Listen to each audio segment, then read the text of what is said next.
Hola, ¿qué tal? El día de hoy vamos a revisar el tema de microbiología de la carne, de ave, huevo y sus productos. Los temas que vamos a estar revisando es una introducción, es acerca de la microbiología, oportunidades de contaminación y algo con respecto a normatividad. Entonces, la carne de ave que tenemos disponible, bueno, la diversidad de aves que podemos consumir son varias, entre ellas el pollo, el pavo, el pato, el ganso, entre otros, pero con un muchísimo mayor porcentaje lo que más se consume es carne de pollo. Aproximadamente de todo el consumo mundial de carne de ave, el 86% corresponde a carne de pollo, que es el de mayor producción y el más consumido en todas las culturas. En cuanto a la producción de carne de ave, se ha observado con el tiempo un incremento con respecto hacia otros productos de la carne, debido a que la carne de puerco, la carne de res, al considerarse carnes rojas, pues las personas tienen actualmente una tendencia un poco más hacia dejar de consumirlas, y la opción de proteína que le sigue, o las opciones, son el pescado y el pollo. Por eso en los últimos años se ha visto un incremento. Estados Unidos es uno de los principales países productores, o el principal productor en el mundo de carne de pollo, y en quinto lugar tenemos a México.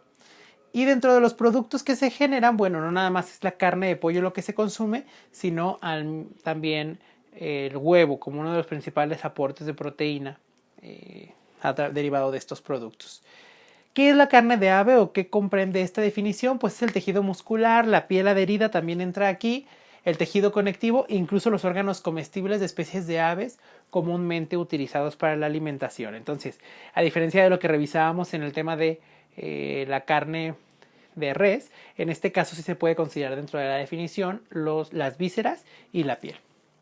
En este caso no es necesario retirar la piel, no es todo el proceso de desollo como se hacía en otros tipos de carne. El contenido de agua, bueno, los pollos de engorda suelen tener un contenido de agua en las canales cerca del 71%, las gallinas también suelen tener un porcentaje un poco menor, 56%, y bueno, los pavos de grasa media 58% y el pollo asado 66%.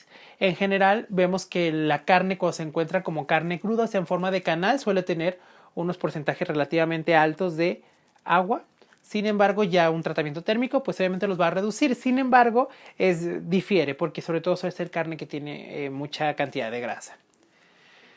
Dentro de la proporción entre proteína y grasa que tenemos, el pollo frito, por ejemplo, tiene un porcentaje de proteína cerca del 20% y de grasa del 2.7%.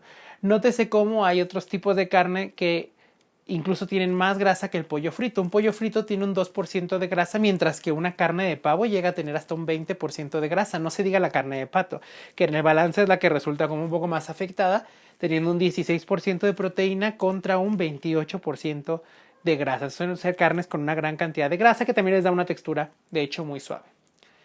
En cuanto a la actividad de agua, decíamos, tienen una actividad de agua, tienen alta humedad, y pues suelen tener una actividad de agua alta de 0.98, 0.99, lo cual es apropiado para el desarrollo de casi todos los patógenos.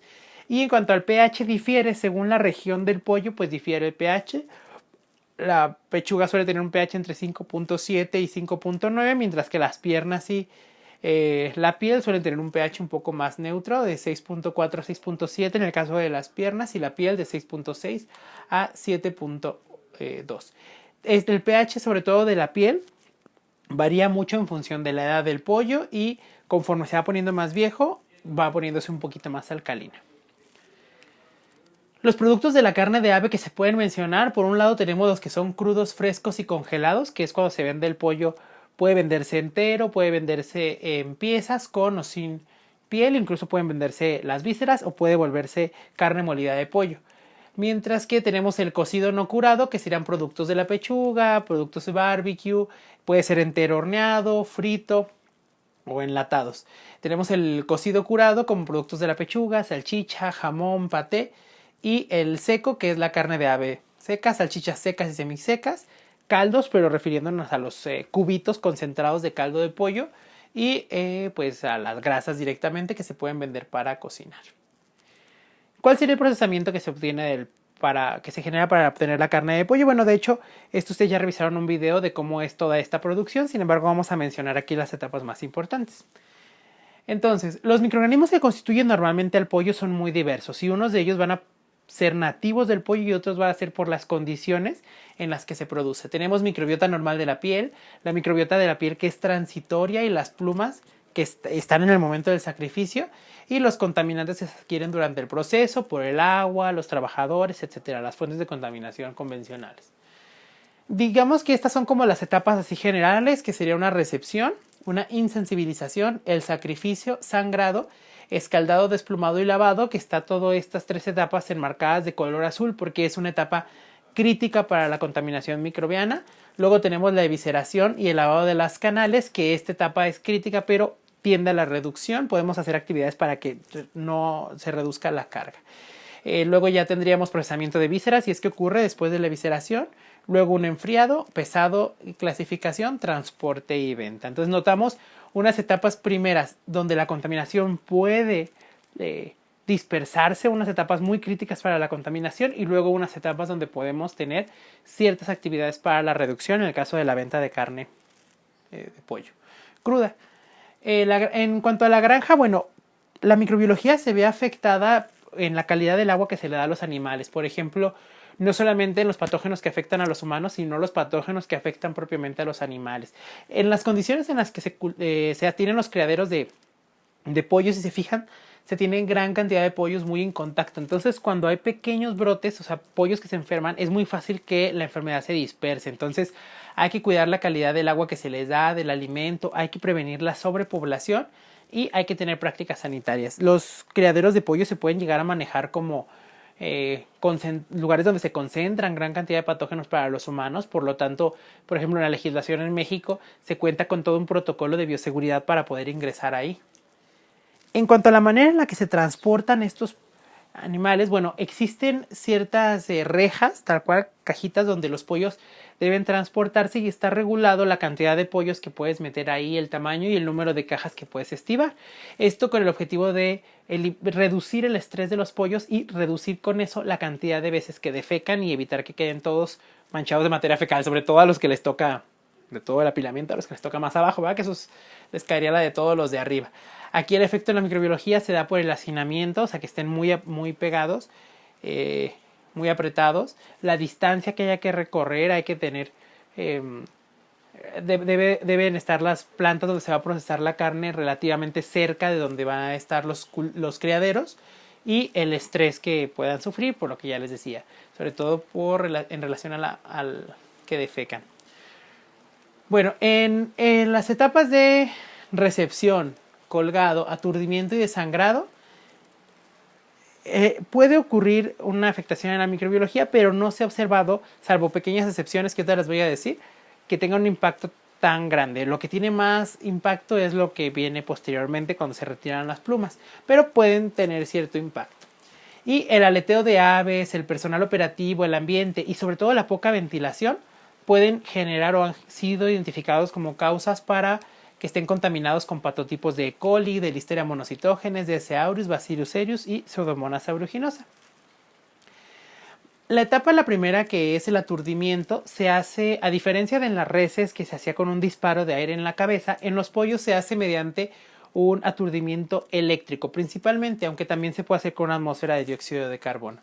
Este aturdimiento eléctrico, bueno, los pollos se cuelgan de las patas y se hacen pasar por unos equipos que les dan un choque eléctrico para que queden aturdidos y queden insensibilizados. Es muy importante mencionar que aquí hay que controlar los tiempos para minimizar las deyecciones por la defecación, porque un reflejo que tienen los pollos, o podrían tener un reflejo ante el estímulo eléctrico, es el de defecar. Entonces, una manera de reducir eso es controlando los tiempos y la intensidad del choque eléctrico, porque además, como están de cabeza, si defecan, pues se va a contaminar todo el pollo. Luego tenemos un proceso que se llama escaldado.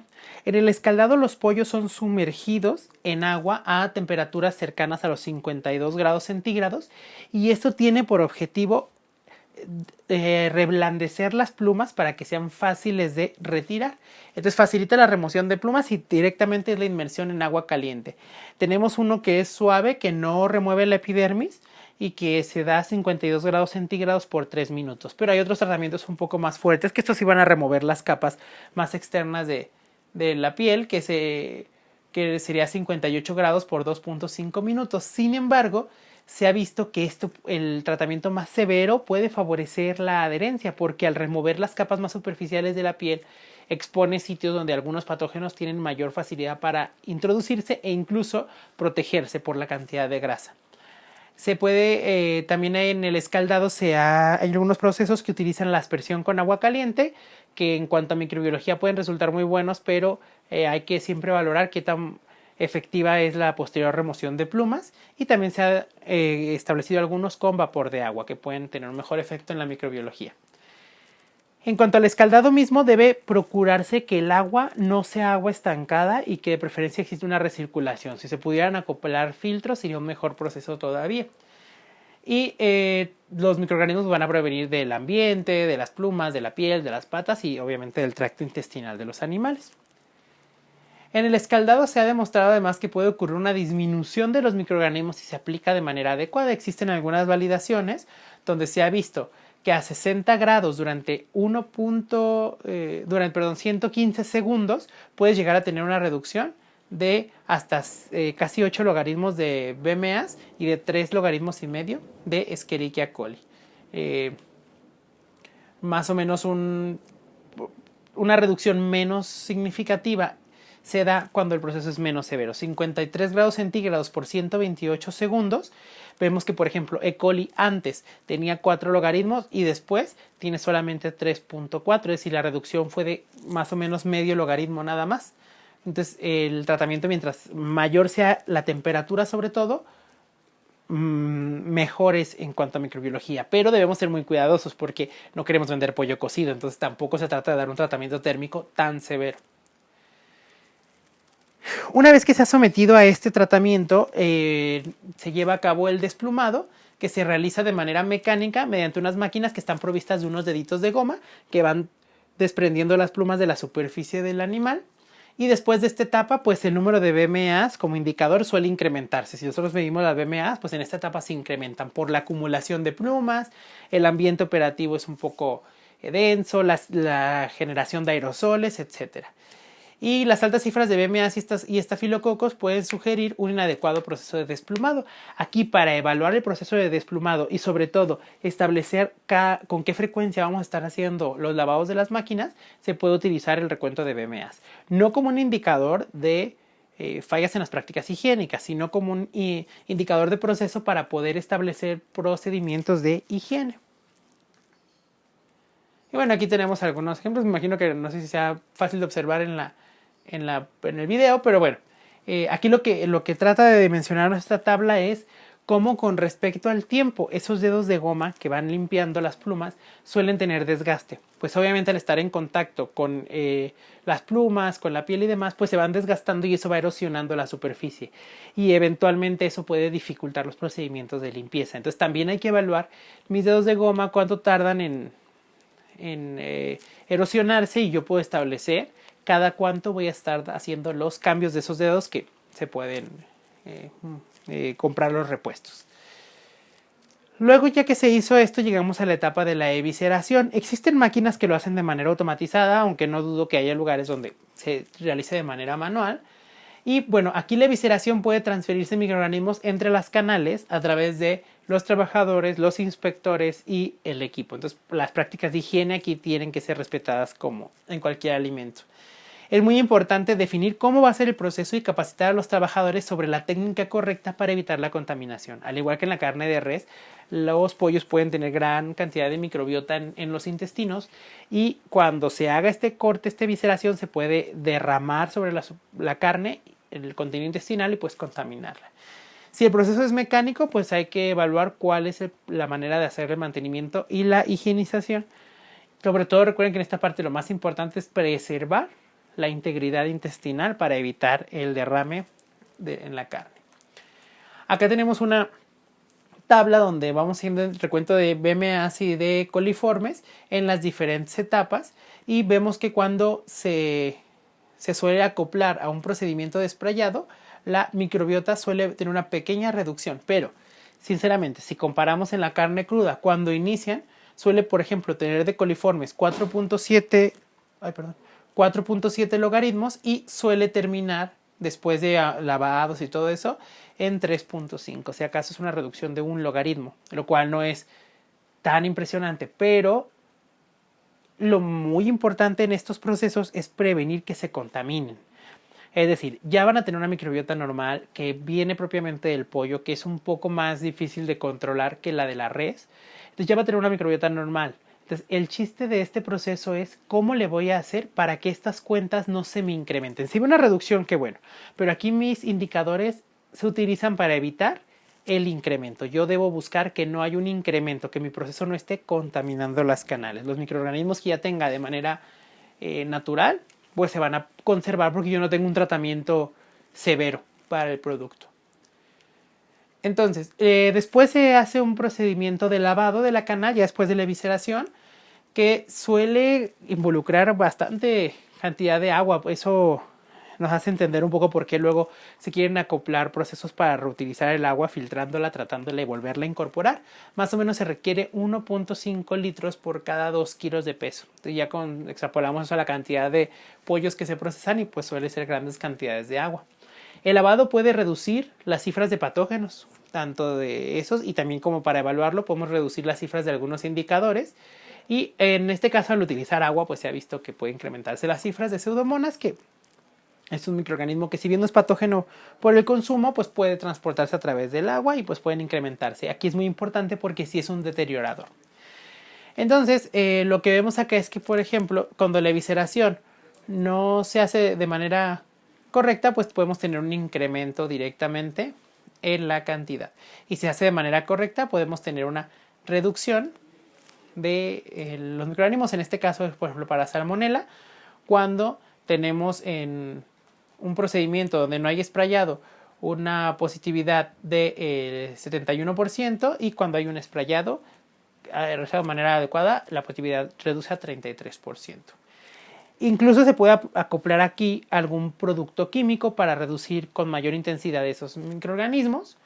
Pueden ser ácidos orgánicos, aunque no hay evidencia de que eso prolongue la vida de anaquel. Podría tener como el ácido láctico un efecto.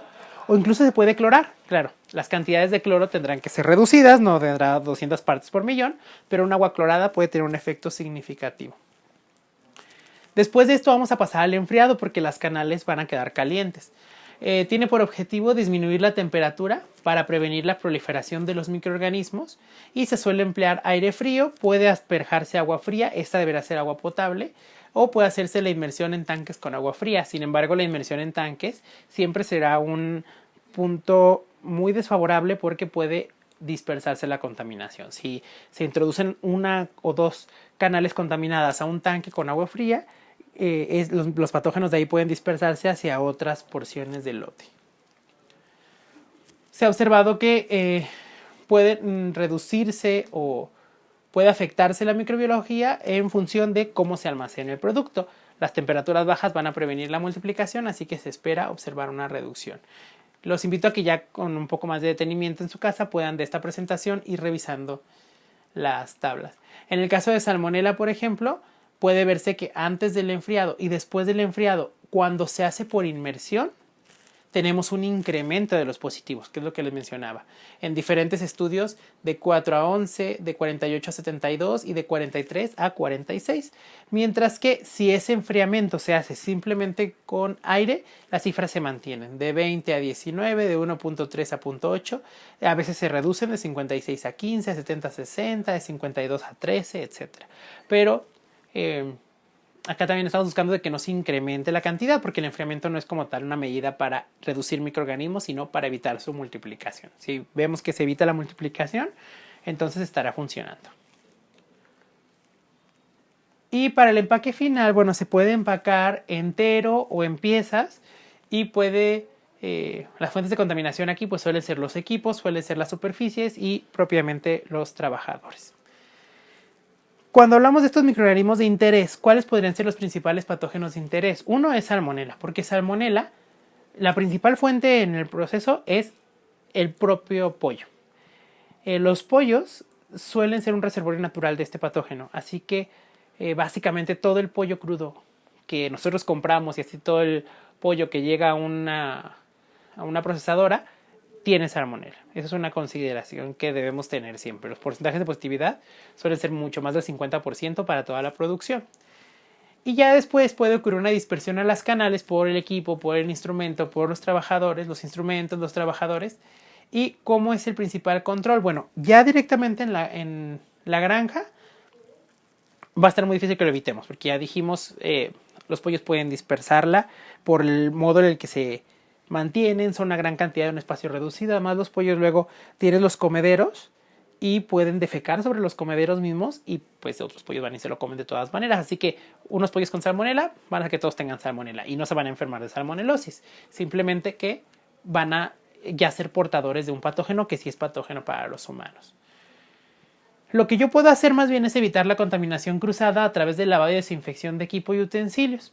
Casi todos los brotes y casos asociados a la carne están relacionados o a la carne de pollo, a la cocción insuficiente o a la contaminación cruzada. Aquí es donde entra una discrepancia ahí de una práctica que hacemos en casa, como por ejemplo lavar el pollo. Cuando uno compra el pollo en un mercado, lo correcto es tener una olla ya con agua caliente y del pollo. Tú lo abres, lo sacas del empaque, lo colocas en el agua caliente, desechas eso y luego haces el procedimiento de lavado de manos correctamente. No es buena idea lavarlo en casa y menos si tienes una misma tarja para todo. Entonces en esa tarja donde tú estás lavando el pollo vas a estar contaminando con salmonela a través del agua que va a tener contacto con el pollo, luego va a escurrir en la tarja y luego puede incluso salpicar hacia los trastes que probablemente estén cerca o hacia tus demás superficies de tu casa, del lavadero, de la tarja. Yo le digo tarja, tiene otro nombre, bueno, de la tarja. Y además otro aspecto muy importante, entonces en resumen, no se lava. Y dirán ustedes, ay, pero es que el lugar donde compro me das como, bueno, pues hay que buscar otra carnicería donde pueda comprar el pollo. Otro aspecto importante es que, como igual que en los pollos y en muchos otros animales, algunos antibióticos con el tiempo se ha visto que tienen como efecto secundario la ganancia de peso. Entonces, algunas personas lo empezaron a utilizar de manera indiscriminada para que pues el pollo pesara más y el producto pues recabara más dinero. Entonces, es en la producción de pollo donde actualmente se observan los mayores números de cepas resistentes a multiantibióticos, además que se daban para prevenir infecciones en el pollo, etc. Entonces, bueno, tenemos resistencia a antibiótico porque se han encontrado cepas de salmonela multiresistentes, más de 5, más de 7. Nosotros en el laboratorio no cuidamos encontrado más de 9 antibióticos diferentes a los cuales una cepa ya es resistente. Una sola salmonela resistente a 9 antibióticos, por ejemplo, lo cual nos preocupa pues porque nuestros tratamientos de elección se nos van reduciendo. En esta tabla que no alcanzan a ver, pero la revisan con un poco más de detenimiento, es nada más un estudio para que veamos los porcentajes de positividad que hay ya en países un poco más desarrollados, como llegan a ser del 20 y tantos % y los multiserotipos que existen de salmonela que se ha demostrado en el pollo. En el caso de China, por ejemplo, también tenemos porcentajes de positivos cercanos al 40 y tantos %, 30 y tantos %, es decir, se fijan, no ha ocurrido que en ningún lado se tomen muestras de carne de pollo cruda y el porcentaje sea 0. Siempre vamos a encontrar salmonela en la producción, siempre, en todos los lotes, todas las veces.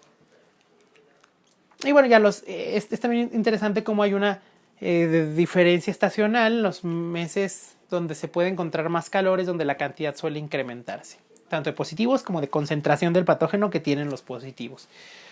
Y hay otros lugares donde, por ejemplo, en los países como México, que suelen tener una relativa estabilidad de temperatura, pues la prevalencia puede ser general. Eso ocurre en varios países de los diferentes serotipos. Se fijan también aquí es muy interesante cómo hay múltiples serotipos relacionados a estos productos. Otro patógeno, y que de hecho es microbiota normal de los pollos, es Campylobacter.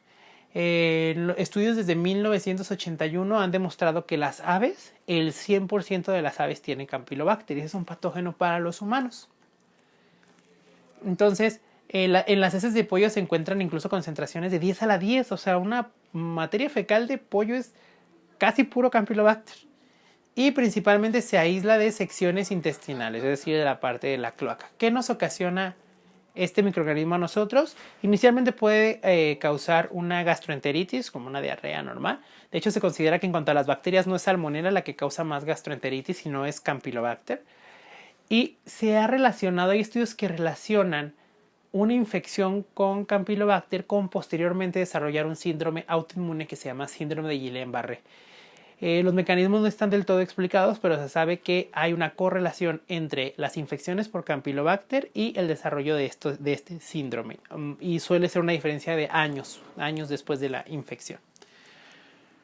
Campylobacter no se multiplica en refrigeración. La dosis infectante, aunque es desconocida, pues, si la estimáramos baja, pues la refrigeración es una medida de control importante. En el ambiente tiene una sobrevivencia muy precaria porque el contacto con el oxígeno atmosférico la inactiva. Entonces, también los procesos de desecación, el cloro y demás, por eso lo solemos encontrar en regiones como de la cloaca nada más o de las abajo de las salitas, donde se generan ambientes donde la pueden llegar a aislar del oxígeno. ¿Cuáles son las medidas de control más importantes para Campylobacter? Pues directamente estamos hablando de inactivar en el alimento o evitar la contaminación cruzada, porque no voy a poder evitar la contaminación de origen, no voy a preocuparme por evitar el desarrollo porque no se multiplica activamente, ya dijimos, le cuesta trabajo. Y bueno, yo obviamente nunca voy a consumir carne de pollo cruda, ¿verdad? No debería. Otros patógenos, S. aureus, Staphylococcus aureus no preocupa la infección, en este caso, sino la intoxicación, que forme toxina y uno la consuma. Los pollos vivos pueden transportarlo y es microbiota normal de la piel de los humanos también. Y bueno, en el escaldado las células superficiales podrían llegar a destruirse. Si bien no es en este producto donde se ha desarrollado o no se ha demostrado como un problema de salud pública en el pollo crudo, en el pollo cocido sí. ¿Por qué? Cuando ustedes ponen a cocer el pollo, es que ese aureus no es una bacteria que compita bien en el ambiente. Entonces, si hay mucha microbiota como que queda inactiva o en stand-by. Entonces, ustedes ponen a cocer el pollo, matan todos los microbios que hay ahí, excepto las esporas. Ese aureus no hace espora, ¿verdad? Pero el problema es que luego lo sacan y se van a preparar una ensalada de pollo. Al momento de desmenuzar, lo hacen con las manos directamente. Y ustedes tienen ese aureus en la piel. Desmenuzan la carne cocida de pollo y luego preparan su ensalada y todo. Y si lo dejan a temperatura ambiente, pueden hacer que el patógeno se multiplique, genere la toxina y luego ustedes se intoxiquen al comer eso. La toxina es termoestable, así que una vez que lo hayan propiciado, no va a haber manera de que ustedes eliminen la toxina. Entonces, es en este punto, ¿no? Y no nada más para la carne de pollo cocida, sino para cualquier alimento tratado térmicamente y luego manipulado por piel humana, pueden provocar este tipo de intoxicaciones. En este caso sí sería recomendable, por ejemplo, el uso de guantes de látex a nivel industrial. Otro patógeno es Listeria monocytogenes, que puede multiplicarse en el producto, incluso en refrigeración, porque este es psicrótrofo, entonces se multiplica en el refri. Más lento, claro, pero igual lo puede hacer. Y la listeriosis por carne de pollo se ha asociado principalmente a contaminación cruzada porque la cocción lo destruye, pero a través de la contaminación cruzada, como ya dijimos, de lavar o los utensilios o las manos de quien prepara, han provocado brotes. Aquí hay nada más diferentes etapas a ver, permítanme. Sí, diferentes maneras de empacar el pollo, diferentes procedimientos y su efecto en la microbiología. Pero otra vez, para todos los indicadores y para todos los patógenos, es muy poco probable llegar a tener 0. Es decir, un pollo crudo va a contener a estos patógenos para que siempre se tenga en consideración. Otro es Clostridium perfringens, otro de los patógenos, que bueno, la principal fuente es la materia fecal, pero es ambiental. Entonces, está en la materia fecal de los pollos, pero es un microorganismo ambiental, así que siempre puede tener.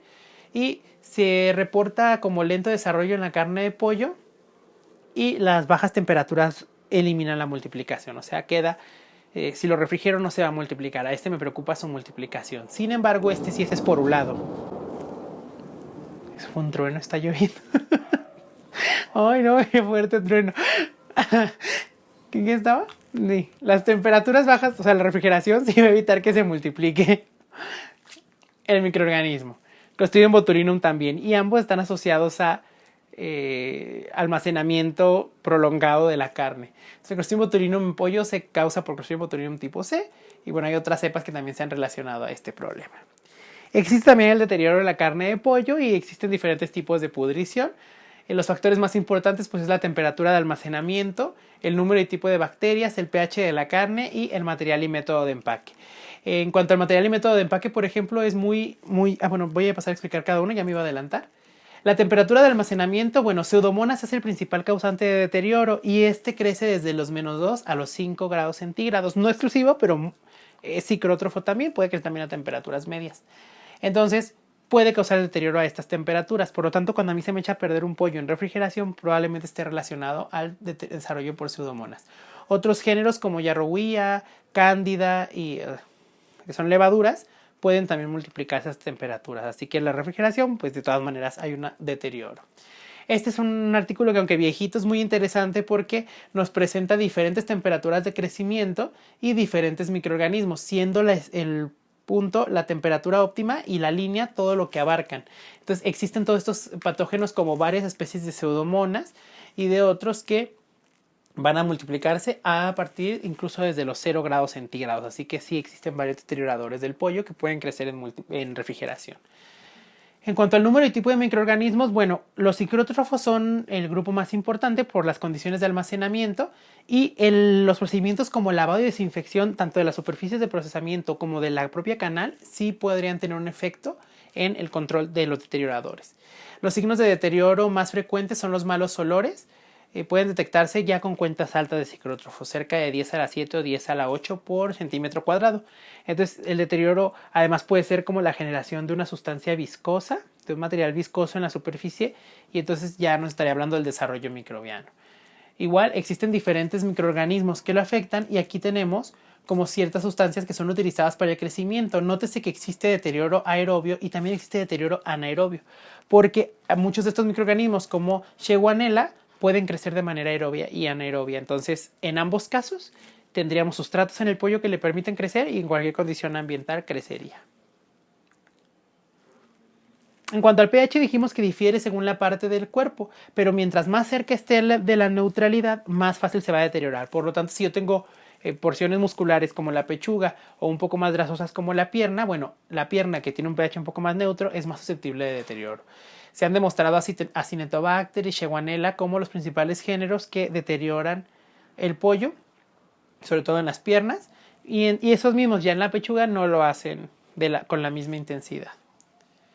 Y en cuanto al material y tipo de empaque, bueno, tenemos films que son permeables al oxígeno. Es que si nosotros dejamos empaques completamente anaerobios, se puede favorecer el desarrollo de microorganismos anaerobios, algunos patógenos como Clostridium botulinum o muchos deterioradores anaerobios. Entonces se opta actualmente por films permeables al oxígeno y eso tendría un efecto contra Pseudomonas, Shegwanella, Acinetobacter y Moraxella, y así incrementamos la vida de anaquel.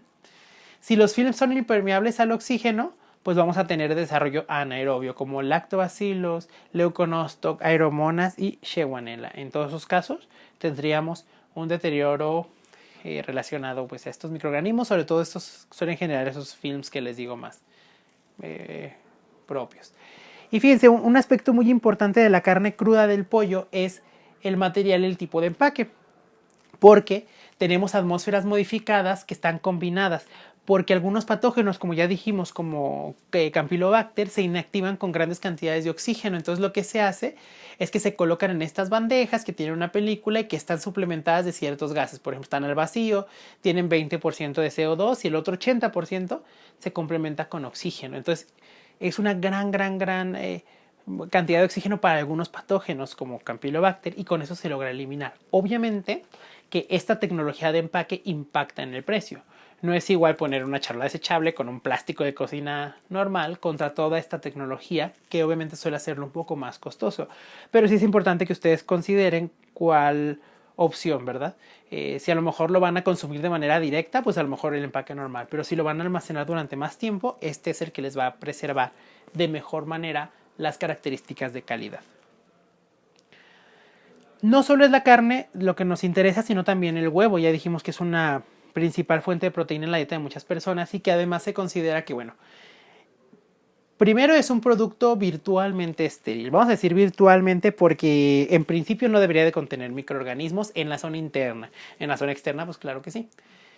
Tiene un elevado contenido de nutrientes simples y de colesterol, y esto lo hace una excelente fuente de nutrientes en la dieta porque además son proteínas relativamente sencillas que son fáciles de digerir y se considera bajo costo. Bueno, cuando hice esta presentación hace como unos 3 años era bajo costo, ahora está de mediano costo, ¿verdad? Y tiene además numerosas aplicaciones en la industria, no nada más como la industria del huevo, sino que el huevo se utiliza para muchas cosas, para hacer galletas, para hacer pan.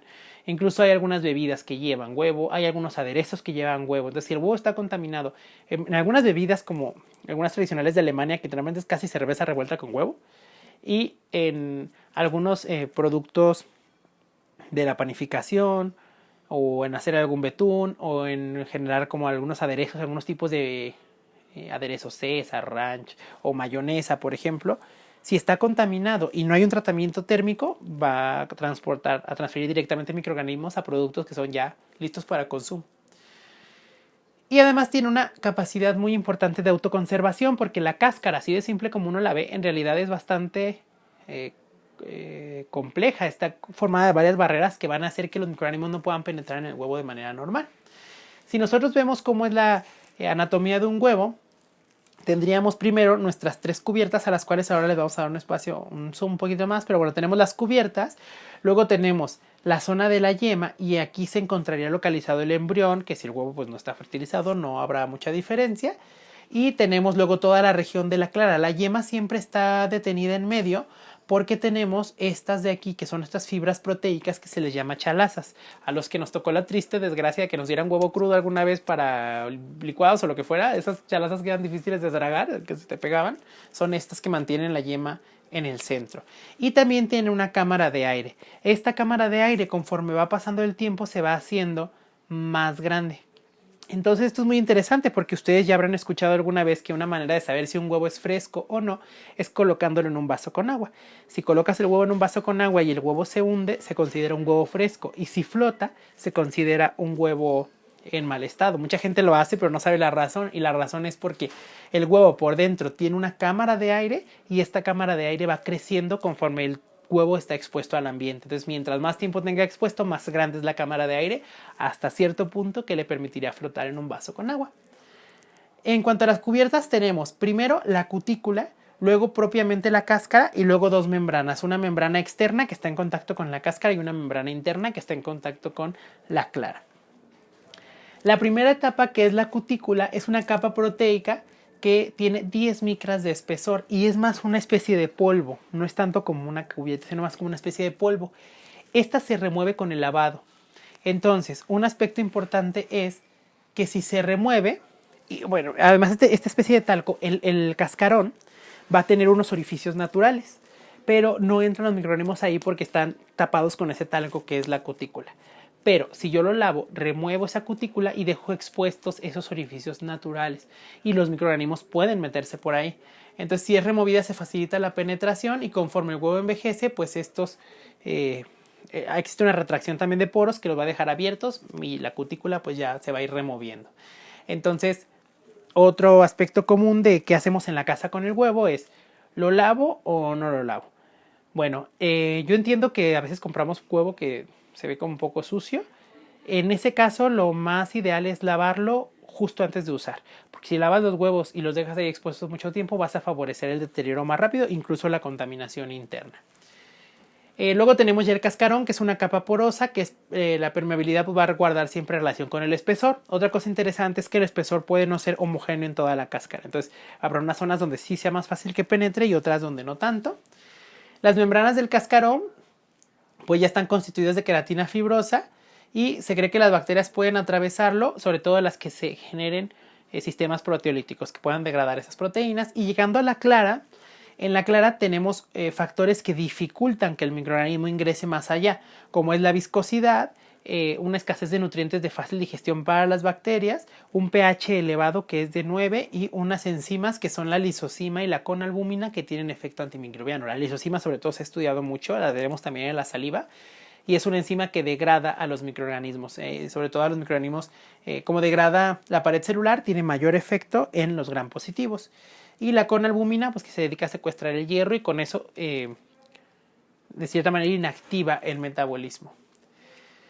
De hecho, esta sería una cáscara de de un huevo vista con microscopía electrónica, y nótese cómo aquí se observan los poros estos que atraviesan por completo la cáscara y por aquí pueden pasar los microorganismos. Esta es una tomografía computarizada del mismo cascarón. Entonces, aquí está el cascarón y miren cómo está el poro que atraviesa de lado a lado. Entonces, por ahí se pueden meter microorganismos. La cutícula los va a proteger de eso. Y fíjense, el sistema reproductivo del pollo, donde están los ovarios que eventualmente van a pasar por este conducto que se llama magmum, luego istmo, llegan a la porción del útero o la glándula de la cáscara y luego estaría la cloaca. Si se fijan, ellos comparten la cloaca con el sistema reproductivo. Quiere decir que el pollo sale por donde defecan. Por eso están contaminados. O sea, en un espacio muy próximo se contaminan con la materia fecal. Entonces, es común que por acá por la cloaca sale el huevo, pero puede estar contaminado con la materia fecal de los pollos, lo cual pues genera una alta probabilidad de contaminación. Que están protegidos por las cubiertas, sí, y yo debo evitar removerlas. En teoría, el huevo cuando sale debería ser estéril. Sin embargo, hay bacterias, incluso patógenos como Salmonella, que se ha demostrado que pueden colonizar incluso las porciones del infundíbulo, las porciones del magnum, del istmo, y pueden colonizar ahí. Entonces ya van a vivir ahí. Y una vez que vaya saliendo el huevo, desde que se está generando, ya está contaminado de manera interna. Este es un ejemplo de contaminación de origen. La gallina pone el huevo y ya está contaminado internamente de salmonela. ¿Por qué? Porque tiene sus estructuras reproductivas colonizadas con el patógeno. Las bacterias patógenas en el huésped, las que están colonizando, pueden llegar incluso hasta la yema, sobre todo la infección por el tracto del oviducto, y una contaminación posterior a la postura, pues también en los lugares donde se recibe el huevo, pues puede tener materia fecal, ahí se puede contaminar. Y las etapas serían contaminación del cascarón, colonización, cruzamiento de las membranas e infección del contenido. Esto es lo que tiene que pasar: contaminarse el cascarón, luego colonizarlo, luego atravesar las membranas y luego la infección del interior del huevo. Es casi inevitable que tengan materia fecal y se ha demostrado que patógenos pueden contaminar por dentro. También otra fuente de contaminación es el nido, el polvo, el alimento, los recipientes para recolectar el huevo, los trabajadores y si hay fauna nociva que afecte el producto también. Estos son microorganismos frecuentemente aislados, algunos son deterioradores, 10 a la 2 a 10 a la 7 por cascarón de estos que están aquí, y algunos de ellos les dan tipos de putrefacción muy propia del huevo. Vamos a ver en un momento. Al momento de la postura vamos a decir que es virtualmente estéril, pero los microorganismos pueden penetrar, ya lo mencionamos, y el deterioro solo progresa cuando los microorganismos alcanzaron la yema. Para que haya deterioro de huevo debe llegar hasta la yema. Ya dijimos todas las barreras que tiene que atravesar. Si se fijan entonces, como dijimos que nuestra clara nos va, por la lisocima, va a matar a los gram positivos, es normal pensar que el deterioro del huevo va a estar causado por gram negativos. En este caso, Proteus y Aeromonas liquefaciens causan algo que se llama pudrición negra, que es donde abres un huevo y sale como negro en el interior. Serratia marcensis le da un color rojo, y en este no está relacionado a malos olores. Pseudomonas maltófila va a causar una pudrición verde, y Pseudomonas fluorescens le va a dar una coloración rosa. Por identificar algunos tipos de pudrición que se pueden distinguir en cuanto al color, los olores y demás, pues pueden también ayudarnos, incluso con otros microorganismos deterioradores. Bien, pues espero que esta clase les haya sido de utilidad. Ahora ya tienen un poco más de herramientas para complementar su trabajo sobre el procesamiento del pollo. El video de lo vamos a estar revisando más adelante en otro de los videos. Les mando un saludo, un fuerte abrazo, que estén muy bien y nos vemos en la siguiente clase.